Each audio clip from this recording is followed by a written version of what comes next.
नमस्कार, मी साहिल जोशी. मुंबई तक मध्ये आपलं स्वागत आहे. आजच्या मुद्द्यामध्ये आपण चर्चा करणार आहोत महाराष्ट्रामध्ये सध्या सुरू असलेल्या ओबीसी वर्सेस मराठा या संघर्षाबद्दल.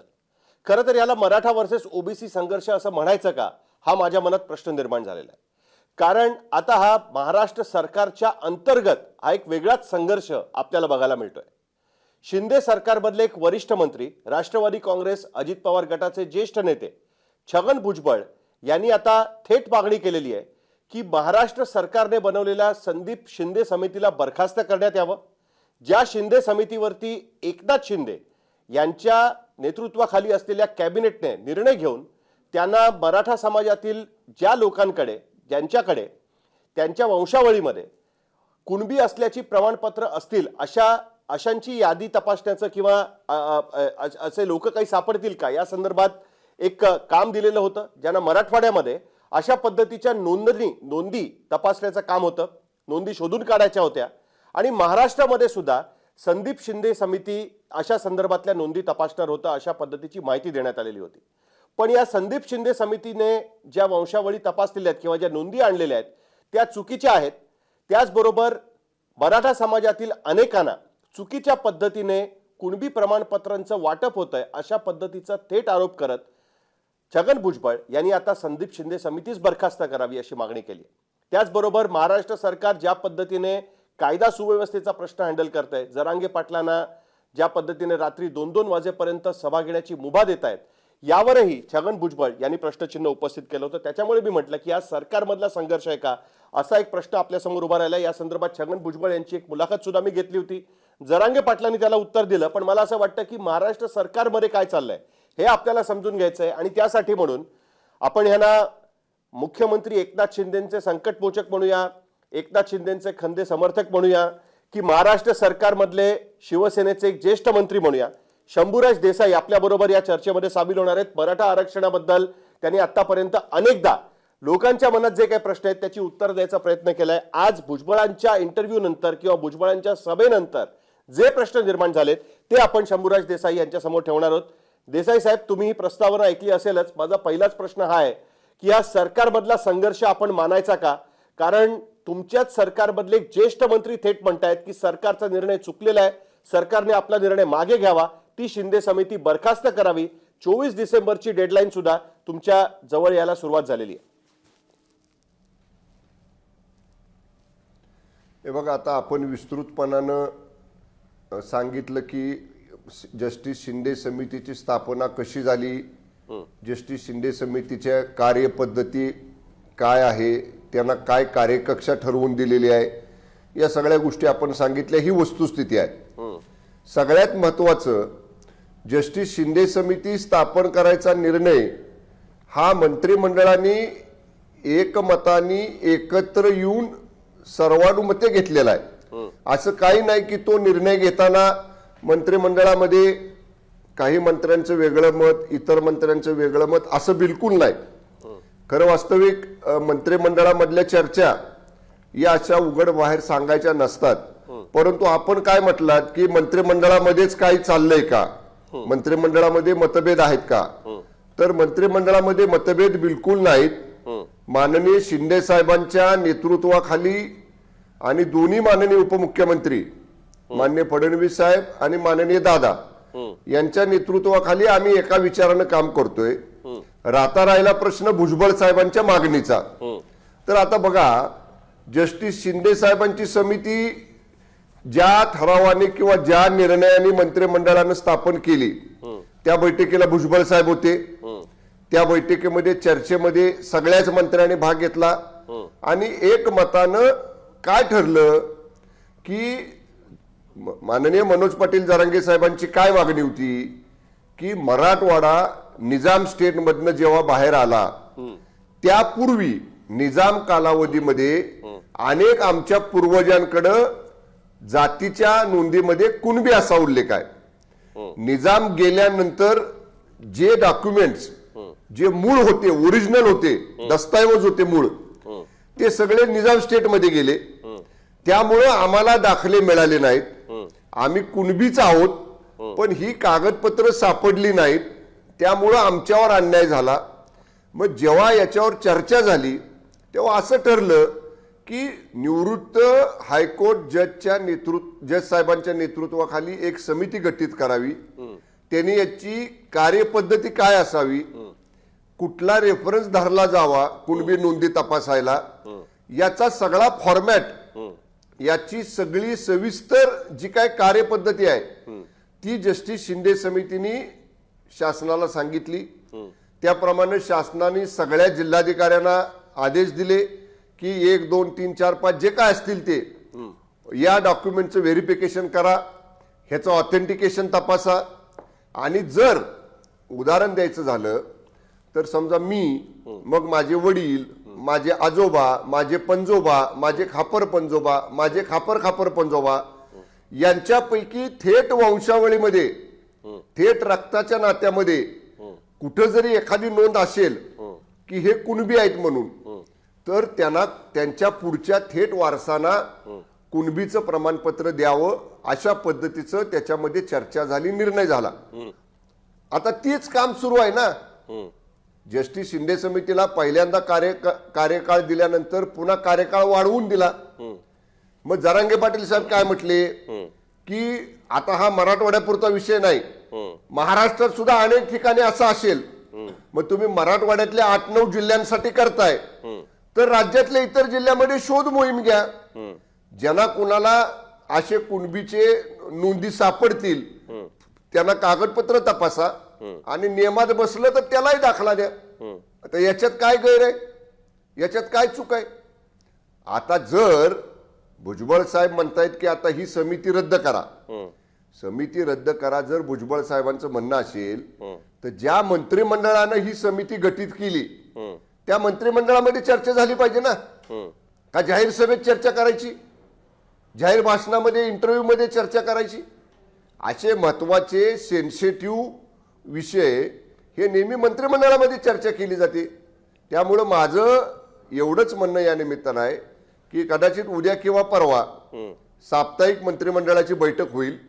त्या बैठकीमध्ये भुजबळ साहेबांना जे काय म्हणणं मांडायचं असेल ते आमचे नेते, राज्याचे प्रमुख, मंत्रिमंडळाचे नेते माननीय शिंदे साहेब आहेत, मान्य फडणवीस साहेब आहेत, मान्य दादा आहेत, त्यांच्यासमोर मांडावं. देसाई साहेब, तुम्ही जे म्हणताय एक्झॅक्टली हाच प्रश्न मी भुजबळांना विचारला होता की तुम्ही स्वतः कॅबिनेट मंत्री आहात, हा मुद्दा तुम्ही बाहेर इंटरव्ह्यू मध्ये, जाहीर सभेत का म्हणताय? तुम्ही कॅबिनेटमध्येच मांडायला पाहिजे होता. याच्यावरती भुजबळ साहेब असं म्हणाले की ज्या वेळेस कॅबिनेटमध्ये पहिल्यांदा संदीप शिंदे समिती संदर्भातला मुद्दा आला त्यावेळेस त्यांना सांगण्यात आलं की ही समिती फक्त मराठवाड्यापुरती बनवली जाते, मराठवाड्यामध्ये नोंदी शोधण्याचं आणि त्याच्या संदर्भातले काय पॅरामीटर्स असले पाहिजेत हे ठरवण्यासाठी ती समिती ठरवली जाते. आणि नंतर ज्या शिंदे समितीची कार्यकक्षा ही महाराष्ट्रात वाढवली गेली हे चुकीचं आहे, हा त्यांचा मुद्दा आहे. पुढे त्यांचं असं म्हणणं आहे की आधी सांगितलं गेलं 5,000च नोंदी सापडल्या आहेत, कॅबिनेटमध्ये ज्यावेळेस तो प्रस्ताव आला आणि त्याला मंजुरी देण्याची पाळी आली त्यावेळेस 13,500 अचानक पुरावे सापडले गेले. कुठेतरी जाणून बुजून हा प्रयत्न केला जातोय असा थेट आरोप छगन भुजबळ लावतायत. त्यांचा आक्षेप मराठवाड्यापुरती समिती स्थापन करण्याबद्दल नव्हता. त्यांचं म्हणणं आहे माझा आक्षेप या समितीची कार्यकक्षा पूर्ण राज्यामध्ये पसरवण्याबद्दल माझा आक्षेप आहे, असं त्यांनी त्याच्यामध्ये सांगितलं. नाही, मला सांगा, महाराष्ट्र राज्य एक आहे, हो, महाराष्ट्रातल्या मराठवाड्यासाठी वेगळा कायदा, पश्चिम महाराष्ट्रासाठी वेगळा कायदा, कोकणाला वेगळा कायदा, विदर्भ मराठवाड्याला वेगळा कायदा, असे वेगळे कायदे आहेत का महाराष्ट्रामध्ये? महाराष्ट्रामध्ये जे 12.5 कोटी जनता राहते त्यांना एकच नियम आहे सगळ्यांना. मला सांगा, मराठवाड्यामध्ये एका व्यक्तीला अशी जर वंशावळ सापडली तर कुणबीचा दाखला मिळणार आणि पश्चिम महाराष्ट्रातल्या व्यक्तीला त्याच्यापासून वंचित ठेवायचं. एवढंच कार्यकक्षा वाढवताना एकच विचार डोळ्यासमोर होता की एका भागामध्ये जर त्या लोकांना अशा नोंदी मिळत असतील तर इतर कुठं जर सापडल्या तर सगळ्या महाराष्ट्रासाठी एकच नियम आहे ना, एकच सूत्र आहे ना. त्यामुळं याच्यामध्ये काय गैर नाही. विदर्भ मराठवाड्यातल्या लोकांना मिळणार आणि इतर विभागातल्या लोकांना मिळणार नाही, मग ज्यांना मिळणार नाही त्यांच्यावर अन्याय होणार आहे तो. त्यामुळं एकच नियम, एकच कायदा, एकच धोरण, एकच सूत्र पूर्ण राज्याला लागू असतं. त्यामुळे जे मराठवाड्याला लागू आहे ते इतर विभागाला लागू घे. इंटरेस्टिंग गोष्ट त्याच्यामध्ये अशी आहे की माझ्याकडे ज्यावेळेस संदीप शिंदे समिती बनवण्यात आलेली होती त्यावेळेचा GR आहे, कारण कॅबिनेटमध्ये निर्णय झाल्यानंतर त्याचा एक GR काढला गेला आणि त्याच्यानुसार त्यांना त्या संदर्भातले टर्म्स ऑफ रेफरन्सेस दिले गेले की तुम्हाला अशा पद्धतीने काम करायचं आहे. त्याच्यामध्ये उल्लेख मराठवाड्याचा करण्यात आलेला आहे. जर GR मध्ये मराठवाड्याचा उल्लेख असेल तर संदीप शिंदे समितीची कार्यकक्षा वाढवण्याचा डिसिजन हा कॅबिनेटमध्ये झालेला होता का हा मुख्यमंत्र्यांच्या लेवलला घेतला गेला, ज्याला छगन भुजबळ विरोध करतायत असं तुम्हाला वाटतं? मला एक सांगा साहेब, निर्णय झाला, GR निघाला, हे बरोबर आहे. मी मगाशी जे बोललो ते योग्यच आहे ना. महाराष्ट्रामध्ये एका विभागाला, मराठवाड्यातल्या 8-9 जिल्ह्याला एक नियम आणि दुसऱ्या 8-9-10-20 जिल्ह्यांना वेगळा नियम, असं होऊ शकत नाही ना. याच्यात काय गैर आहे मला भुजबळ साहेबांनी एवढंच सांगावं की 9 जिल्ह्यासाठी ते व्हेरिफिकेशन केलं, त्या नोंदी शोधल्या, याला त्यांची संमती होती. मग बाकीच्या जिल्ह्यांनी बाकीच्या जिल्ह्यातल्या लोकांनी काय अन्याय केला, त्यांच्यावर का अन्याय करायचा? नाही कसं आहे, त्यांना सुद्धा तेच सूत्र लावलं पाहिजे. देसाई साहेब, तुमचं म्हणणं बरोबर आहे की मराठवाड्यासाठी वेगळा कायदा, महाराष्ट्रातल्या इतर भागांसाठी वेगळा कायदा असं असू शकत नाही.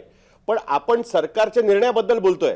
सरकारचा निर्णय जो कॅबिनेटमध्ये झाला होता, त्या कॅबिनेटच्या निर्णयानंतर जो GR काढला गेला, त्या GR मध्ये स्पेसिफिकली लिहिलं गेलेलं आहे. म्हणजे उदाहरणार्थ त्या GR मधला पॉइंट नंबर 3 असा होता की समितीची कार्यकक्षा खालील प्रमाणे राहील. मराठवाडा विभागातील मराठा समाजातील, ऐका ना मराठवाडा, माझ्या लक्षात आलं तुमचा मुद्दा. तो GR बदलला असेल, GR मध्ये मराठवाड्याचा उल्लेख आहे, बरोबर. आणि नाही हे बघा, शेवटी असे तातडीचे निर्णय घेतल्यानंतर त्याला कार्योत्तर मान्यता सुद्धा मंत्रिमंडळामध्ये घेतली जाते ना. शेवटी मंत्रिमंडळाची बैठक व्हायला जर कालावधी असेल तर राज्याचे प्रमुख म्हणून, मंत्रिमंडळाचे प्रमुख म्हणून माननीय मुख्यमंत्री महोदयांचा आणि दोन्ही उपमुख्यमंत्री महोदयांचा तो अधिकार आहे ना.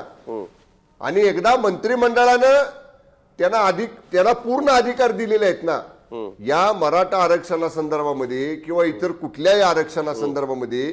जे राज्यातले सेन्सिटिव्ह इश्यू आहेत त्याच्यासाठी जे काय निर्णय घ्यायचे ते माननीय शिंदे साहेबांनी, फडणवीस साहेबांनी आणि दादांनी या तिघांनी घ्यावेत.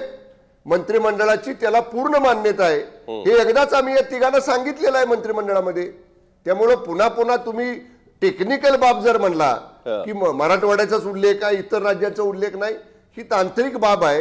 परंतु शेवटी हा निर्णय जो सरकारने घेतलेला आहे तो सरकारचा निर्णय हा महाराष्ट्रातल्या सगळ्या विभागांकरता, सगळ्या जिल्ह्यांच्या करता एकसारखा असला पाहिजे.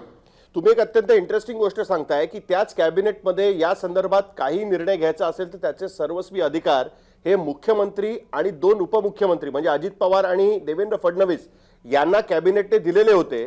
असं असताना सुद्धा मग भुजबळांच्या बाबतीमध्ये असं का होत आहे? भुजबळांकडे कम्युनिकेशन गॅप आहे, भुजबळांना या संदर्भात माहिती दिली नव्हती म्हणून असं झालेलं आहे का? अजित पवारांनी भुजबळांना या संदर्भात जो कॅबिनेटचा निर्णय झालेला होता आणि ज्याच्यानुसार त्या तिघांना विशेष अधिकार दिले गेले होते, या संदर्भात भुजबळांना माहिती दिली नाहीये म्हणून भुजबळ अशा पद्धतीने बोलतायत.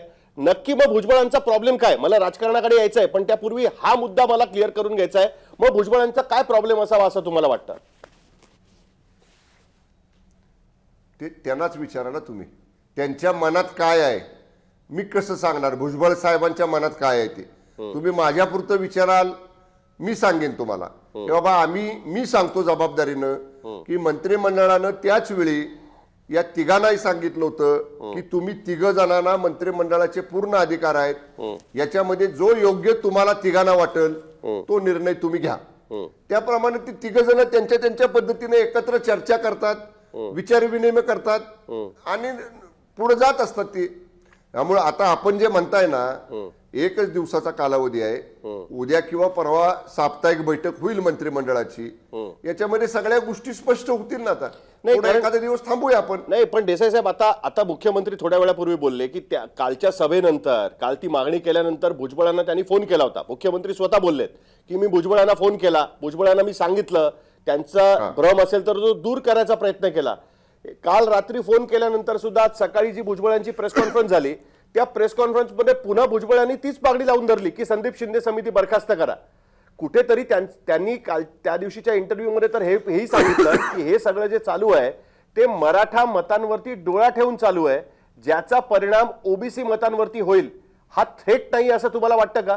कुठेतरी मुख्यमंत्र्यांना त्याचं जे क्रेडिट मिळतंय की मराठा समाजाचं आंदोलन मुख्यमंत्र्यांनी हँडल केलं, जरांगे पाटलांचं उपोषण मुख्यमंत्र्यांनी सोडवलं, त्याच्यावरती हा थेट कुठेतरी हल्ला आहे असं वाटतं का तुम्हाला? मग मला एक स्पष्ट करायचं आहे की कुठलं तरी क्रेडिट मिळेल म्हणून काम करणारे आमचे नेते माननीय एकनाथजी शिंदे साहेब नाहीत. ते नेहमी ज्यांच्या कोणावर अन्याय होत असेल, ज्यांचं कोणाचं आपल्या हातनं चांगलं काम करायचं आहे, त्याच्यासाठी पॉझिटिव्ह अप्रोच, सकारात्मक दृष्टिकोन ठेवून काम करणारे नेते आहेत. त्यामुळं कुणाला तरी क्रेडिट मिळेल म्हणून काय, असं जर ज्यांना कुणाला असा विचार करायचा आहे त्यांना करू द्या. दुसरा प्रश्न की मराठा समाजाच्या आरक्षणामध्ये कुणबी नोंदी ज्या सापडल्या त्यांना दाखले देण्याचा जो विषय आहे, या बाबतीत माननीय शिंदे साहेबांनी, माननीय फडणवीस साहेबांनी, माननीय अजितदादांनी तिघांनी काय सांगितलंय, इतर आज तारखेला महाराष्ट्रामध्ये अस्तित्वात असणाऱ्या आरक्षणाला कसलाही धक्का न लावता यातनं योग्य मार्ग आम्ही काढणार आहोत. एवढं वन लाईन स्टेटमेंट, एकदम क्रिस्टल क्लिअर स्टेटमेंट, एकदम अतिशय सुस्पष्ट स्टेटमेंट, एवढं माननीय मुख्यमंत्री महोदयांनी दिल्यानंतर सुद्धा मग हे केलं की अमुक समाजावर अन्याय होणार, हे केलं की तमुक समाजावर अन्याय होणार, अशा पद्धतीची समाजामध्ये दुही निर्माण होईल असं किमान कुठल्या मंत्र्यांनी तरी वक्तव्य करू नये. हे बघा, आम्ही सुद्धा कुठल्या तरी मराठा समाजाचं प्रतिनिधित्व करतो, भुजबळ साहेब जसं ओबीसी समाजाचं प्रतिनिधित्व करतात, काही आदिवासी समाजाचं प्रतिनिधित्व करणारे आहेत, काही इतर मागासवर्गीय समाजाचं प्रतिनिधित्व करणारे आहेत मंत्रिमंडळामध्ये सदस्य. जर आम्ही आपापल्या समाजापुरतं बोलत बसलो, आम्हाला राज्याचं प्रतिनिधी म्हणून त्या ठिकाणी जनतेनं पाठवलेलं आहे. ठीक आहे, आपल्या समाजावर अन्याय होत असेल तर तो दूर झाला पाहिजे, त्याला कायदेशीर मार्गानं कायद्याच्या चौकटीत बसून तो प्रश्न सोडवला पाहिजे, याच्यासाठी आग्रह धरणं हा समाजाचा प्रतिनिधी म्हणून आमचं काम आहे, ते आम्ही करू.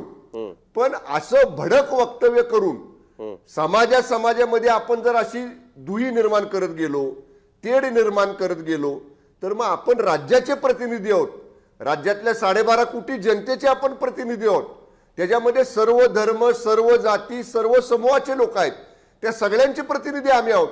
त्यामुळे या दृष्टीनं सगळ्यांना कशाना सामावून घेता येईल, कसं सामावून घेता येईल, इतर कोणावरही अन्याय होणार नाही आणि असे संवेदनशील प्रश्न आलेले समोर कसे सोडवता येतील, याच्यासाठीच आमचा प्रयत्न सुरू असतो. म्हणून मी म्हणतो, एखादा दिवस थांबा, उद्या किंवा परवा मंत्रिमंडळाची बैठक होईल, त्याच्यामध्ये सगळ्या गोष्टी स्पष्ट होतील. पण काय माहितीये ना देसाई साहेब, गंमत काय झाली, त्यांनी ज्यावेळेस ही सगळी वक्तव्य केली, पहिल्यांदा जेव्हा सभेत वक्तव्य केली त्यावेळेस स्टेजवरती भारतीय जनता पार्टीचे नेते उपस्थित होते, पक्षाने खास पाठवलेले नेते तिकडे उपस्थित होते, ज्यांना असाइन केली गेली होती ती सभा. त्याच ठिकाणी विरोधी पक्ष नेते उपस्थित होते. त्याच्यानंतर काल सभा झाली, त्याही ठिकाणी सर्व पक्षीय सदस्य उपस्थित होते. म्हणजे भुजबळ साहेब भारतीय जनता पार्टीचे नेते स्टेजवर असताना आपल्याच सरकारच्या प्रमुखावरती हल्ला करतायत. तुम्ही म्हणताय त्या पद्धतीने अनेकदा मुख्यमंत्र्यांनी प्रेस कॉन्फरन्स घेऊन ही गोष्ट स्पष्ट करायचा प्रयत्न केलाय की ओबीसी समाजाच्या आरक्षणाला धक्का न लावू देता आम्ही मराठा समाजाला आरक्षण देणार आहोत. पण भुजबळ साहेबांचा त्याच्यावर विश्वास दिसत नाहीये आणि म्हणून सतत ते या पद्धतीने आरोप लावतायत. दुसरं त्यांचं म्हणणं आहे की पोलिसांचे हात बांधून ठेवले सरकारने म्हणून ही जाळपोळ झाली. जर ते हात बांधून ठेवले नसते तर ही जाळपोळ करण्याची हिंमत मराठा समाजातल्या गुंडांनी दाखवली नसती असं त्यांचं म्हणणं आहे. आणि यापुढे आम्हाला सुद्धा हात उचलायला लागतील अशा पद्धतीचं वक्तव्य आता भुजबळांकडनं होत आहे. पोलिसांना पाठीशी घालण्याच्या ऐवजी पोलिसांचे हात बांधले, हा थेट आरोप भुजबळांनी कुठेतरी केलेला दिसतोय आपल्याला याच्यामध्ये.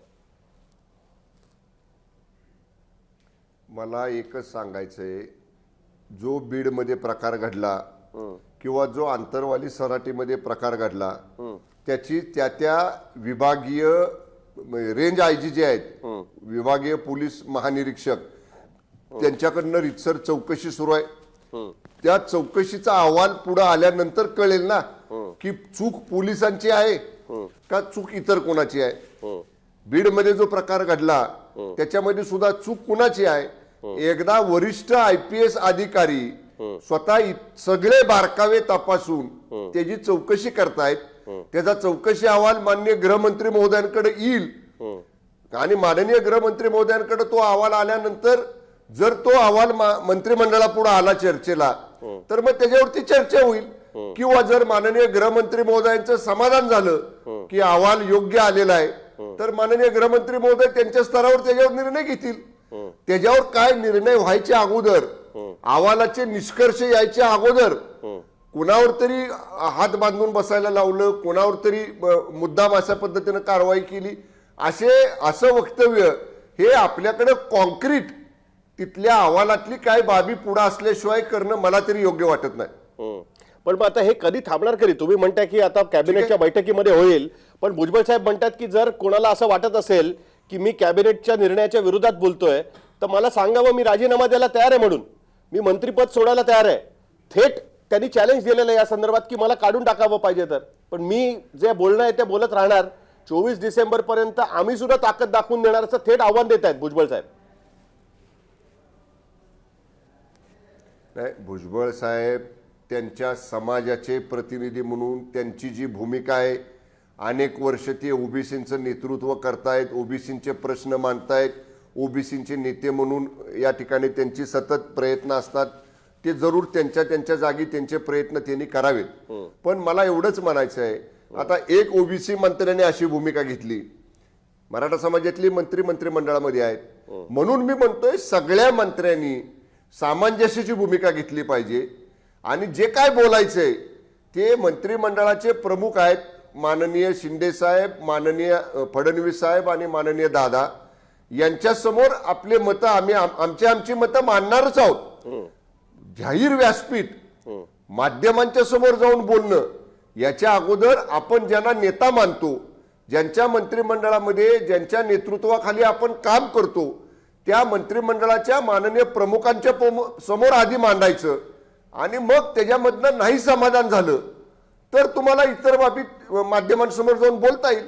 म्हणून मी परत आपल्याला सांगतोय, एखादा दिवस थांबा, मंत्रिमंडळाची बैठक होऊ द्या, याच्यामध्ये सगळ्या गोष्टी स्पष्ट होतील, झालेले गैरसमज दूर होतील आणि निश्चितपणानं शिंदे साहेब, फडणवीस साहेब आणि माननीय दादा हे यातनं योग्य समन्वयातनं सामंजस्यानं तोडगा काढतील एवढा विश्वास मी आपल्याला देतो. मग तुम्ही दादांना ही गोष्ट सांगणार आहात का की तुमच्या मंत्र्यांना आवरा, त्यांना सांगा की अशा पद्धतीची वक्तव्य करू नका, त्याच्यामुळे शिंदे सरकार मध्ये सुंदोपसुंदी चालू आहे अशा पद्धतीचं एक चित्र जात आहे बाहेर? तुम्ही राष्ट्रवादीच्या प्रमुखांना ही गोष्ट सांगणार आहात का? साहेब बघा, मी एक लहान मंत्री आहे. अरे तुम्ही लहान मंत्री, उपमुख्यमंत्री आहेत, फडणवीस साहेब उपमुख्यमंत्री आहेत, हो मी एक छोटा मंत्री आहे ना. त्यामुळं उपमुख्यमंत्री महोदयांना एवढं सांगणं एवढा मोठा मी नाही. पण पक्ष मी आमचे नेते माननीय एकनाथजी शिंदे साहेबांशी नाही, मी एक सांगतोय, मी माननीय आमचे नेते एकनाथजी शिंदे साहेब माननीय मुख्यमंत्री महोदय यांना मंत्रिमंडळाच्या बैठकीच्या अगोदर भेटून जे काय गेल्या 4-5 दिवसामध्ये आम्हाला जाणवलं, लोकांनी जे आम्हाला फोन करून काही गोष्टी सांगितल्या, आम्ही फील्डवर असताना काही लोकांनी भेटून आम्हाला सांगितल्या, या सगळ्या गोष्टींचं जे काय मला माहिती आहे ते माझं ब्रीफिंग माननीय शिंदे साहेबांना मी मंत्रिमंडळाच्या बैठकीच्या अगोदर सादर करणार आहे. शेवटचा प्रश्न आहे माझा देसाई साहेब, की याच्यामध्ये राजकारण दिसतंय का तुम्हाला कुठे? ज्या पद्धतीने एकनाथ शिंदेच्या सतत प्रेस कॉन्फरन्स मध्ये सांगून सुद्धा भुजबळ साहेब ज्या पद्धतीने अटॅक करतायत किंवा ओबीसी समाजाच्या मीटिंग्सना भारतीय जनता पार्टीचे नेते दिसत आहेत, कुठे राजकारण दिसतंय तुम्हाला? तुम्हाला असं वाटतंय की हा राष्ट्रवादी काँग्रेस वर्सेस शिवसेना असा एक वेगळा एक संघर्ष कुठेतरी आतमध्ये होतोय आणि जे इतर लोक बोलू शकत नाहीयेत ते भुजबळांनी त्याला वाट करून दिली आहे कुठेतरी, असं तुम्हाला कुठे जाणवतंय? मला तरी असं स्पष्ट वाटतंय की राजकारणाच्या पलीकडे जाऊन विचार करण्यासारखा हा मराठा आरक्षणाचा विषय आहे. ठीक. आणि राहिला प्रश्न की माननीय शिंदे साहेबांच्या बद्दल कुणी असं जाणीवपूर्वक राजकारण करतंय का, तर जरी माननीय शिंदे साहेबांच्या पाठीमागच्या कार्यकाळाकडे आपण बघितलं, त्यांची एकूण कारकीर्द बघितली, त्यांची काम करण्याची पद्धत बघितली, तर सरळपणानं जे मनात असेल ते ओठात आणणारा, जे बोलल ते करून दाखवणारा आणि जे होण्यासारखं आहे तेच बोलणारा एवढा पारदर्शक नेता हे माननीय मुख्यमंत्री एकनाथजी शिंदे साहेब आहेत. त्यामुळे त्यांच्याबद्दल कुणी राजकारण करेल असं मला वाटत नाही. आणि दुर्दैवानं कुणी तसा प्रयत्न केला तर त्याला पुरून उरणे एवढी शिंदे साहेबांची ताकद नक्कीच आहे. हे 1.5 वर्षापूर्वी महाराष्ट्राला शिंदे साहेबांनी दाखवून दिलेलं आहे. आता धर्मवीर 2 सुद्धा येतोच आहे, त्याच्यामुळे आम्ही पण वाट बघतोय, कारण एक धर्मवीर आला त्याच्यानंतर एक राजकारण घडलं. आता धर्मवीर 2चा मुहूर्त झालेला आहे, त्याच्यानंतर काय घडतं आपण बघूया त्याच्यामध्ये. पण देसाई साहेब, तुम्ही बोललात त्याच्याबद्दल तुमचे मनापासून आभार. मला असं वाटतं की उद्या परवा कॅबिनेट बैठक होईल, त्या बैठकीमध्ये या गोष्टी क्लिअर झाल्या पाहिजेत. कारण राज्यामधल्याच मंत्र्यांनी आपल्याच कॅबिनेटचा किंवा आपल्याच सरकारच्या निर्णयावरती जाहीरपणे अशा पद्धतीने टीका करणं, ह्याच्यातनं सरकारच्या इमेजवरती नक्कीच फरक पडतो. हे आपण यापूर्वी सुद्धा अनेकदा बघितलेलं आहे. हे या सरकारच्या काळामध्ये होऊ नये एवढीच आपण इच्छा बाळगूया. पण तुम्ही मुंबई तकशी बोललात, हा इंटरव्ह्यू दिलात, त्याच्याबद्दल तुमचे मनापासून आभार. शंभूराज देसाईंच्या इंटरव्ह्यूवर तुमच्या काही कमेंट्स असतील तर ते तुम्ही कमेंट बॉक्समध्ये टाकू शकता. आणि आमचं यूट्यूब चॅनल तुम्ही सबस्क्राईब केलं नसेल तर सबस्क्राईब करा. mumbaitak.in आमच्या वेबसाईटवरती तुम्ही शंभूराज देसाईंचा हा इंटरव्ह्यू सुद्धा वाचू शकता. बघत राहा मुंबई तक.